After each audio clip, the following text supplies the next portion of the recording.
Okay, so this is 16b, continuing the discussion of these cycling derivations. So I want to talk about, most of this video is going to be focused on a sort of thinking forward strategy, and by thinking forward I mean thinking, okay, I have these lines, how do I extract a contradiction from them? And what we want to think about are interactions. How do you get sentences to interact using inference rules?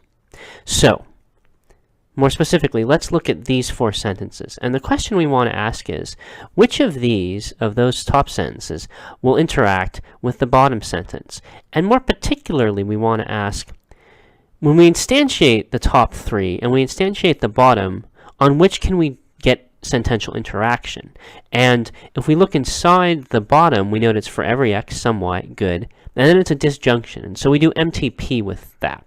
So the question is, from which of the top three can we instantiate to do MTP to get, so we're going to instantiate one of the top three and we instantiate the bottom and ask, is there a way we can get MTP to work or not? And in particular, is there a way in which we can get the variables to match from the top line, from any of the things on the top line, and anything and the instantiation from the bottom line, so that we can then do MTP. So let's look at some examples.